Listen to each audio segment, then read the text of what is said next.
He remembered that it was forbidden to take life of any kind in personificadia.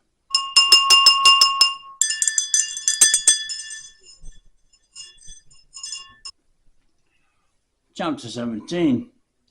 The Absconding Young Girl and the Turncoat Entity. Evan had awoken with post-sleep dryness. He wondered how best he might moisten his mouth. I know, he thought, reaching into the canvas bag. I'll try one of those mints. As he lifted the tin from the bag, the weight of it told him that it could only contain 1 or 2 mints at the most. After a brief struggle, Evan managed to get the lid off the tin, having realised that it twisted. He almost dropped the tin when he was confronted by the small tenants which he now housed. He tipped the 2 worms out on the palm of his hand and gave them a gentle shake. Perhaps they've suffocated, he thought, holding the lid up to the light to look for air holes. Ah well, I'm madly going to give them the kiss of life, and with that he flung the worms behind himself and over the wall. As they flew through the air, the rushing breeze woke them both up from their afternoon nap. One of the worms was about to ask the other one what was going on, but before they had a chance to speak, the wind was knocked out of it as they crash-landed at the other side of the wall. Ha ha ha ha! Look, look! Laughed the girl who had been bullied in the field, while pointing at Intimidation. There's something wriggly about in his hair. Sure enough, the worms that Evan had flung over the wall had landed on Intimidation's head. All the other pack members turned on the big lad and joined in with the laughter, momentarily disregarding who it was that they were laughing at and the probable consequences which Intimidation would bequeath upon them. Even ne'er-do-wells and mischievous enjoy watching bullies get their comeuppance.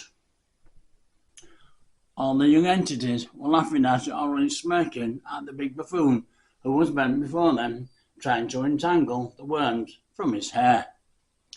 One of the ne'er-do-wells, Reluctance, could see that this was a sunburnt girl's chance to slip away. Reluctance took Caroline by the hand and informed her there was no need to hang about with those name-calling brats, and that she would take her to meet back up with her older time separation. They walked away hand in hand to meet her 2 companions whom she had earlier wandered off from. Intimidation managed to shake the worms from his head, and they fell onto the side of the road. Yuck, I hate worms, he declared, and he was of the mind to stamp on them until he remembered that it was forbidden to take a life of any kind in personificadia. So he hurried away with the others in order to find and punish the absconding young mortal girl and the turncoat entity, Reluctance. We will see how far that girl gets without these sandals, he told the remaining members of his crew. What's going on? Asked one of the worms, the smaller and younger of the 2. Says me, said the other one. 1 minute, I'm having 40 winks, and then all of a sudden, I'm flying through the air. And then before I've had a chance to find my bearings, I'm being poked and prodded by the finger from hell. Then, as if that wasn't enough, I'm dropped on the side of the road and discarded like an old shoelace. Coughed the smaller worm. Sorry, said the longer one, discarded like a pair of old shoelaces. Anyway, I thought we were supposed to be going fishing, the younger worm inquired. I've been looking forward to it all day.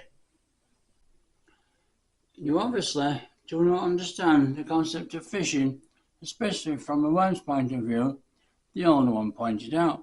So come on, let's go off the road and onto the grass verge where we cannot be seen as easily, and I will explain to you what fishing is all about. So they both turned and started making their way towards the grass verge.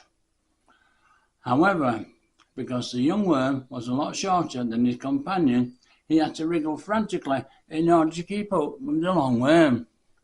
Consequently, it was not long before a passing bird spotted the excessive wriggling and swooped down, capturing the small worm and carrying it away. Not exactly a banquet, thought the bird, as it swallowed down the morsel of meat, although I must admit that it makes a refreshing change from blackberries.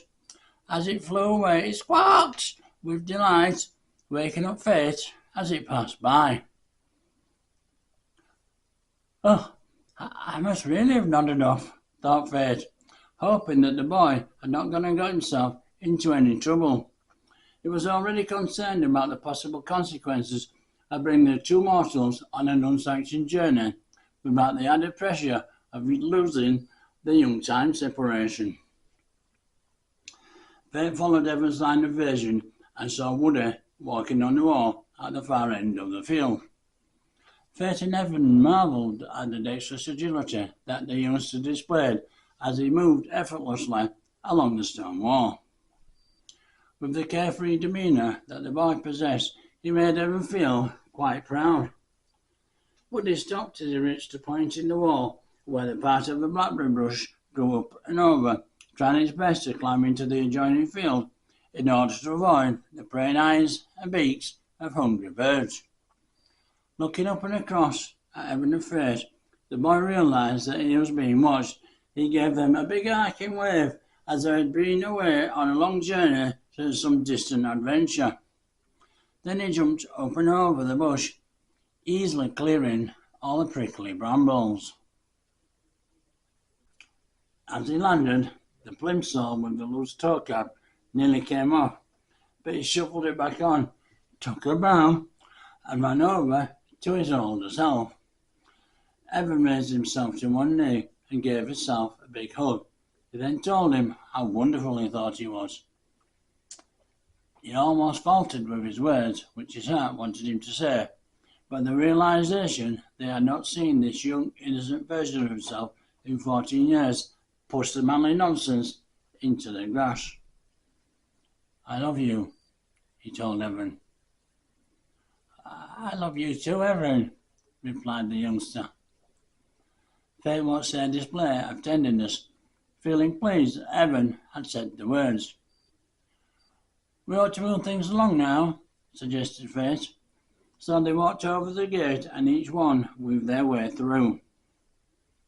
Standing at the crossroads again, Woody asked if it was still his choice to decide upon the route which they would take.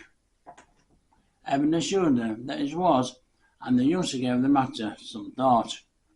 On the one hand, he could go for the option of thinking for himself and making his own decision, or alternatively, he had the choice of sharing the responsibility with the elder time separation, his friend. So looking at Evan, he told him, Fate says it's your choice. Evan bowed, saying as he did, Why, thank you, kind sir. Most welcome, replied young Woody. As Fate watched them clowning round and having fun, he felt pleased and was sure they had done the right thing by bringing them together. Not everybody, though, shared the same sentiment as Fate, as he was to discover later on. There were times when Fate felt as he was juggling the entire logistics of their journey, but believed that the end justified the means, whereas there were others who were lurking in the unseen-ness that were just waiting for him to lose concentration and to break one of the rules which he was knowingly manipulating.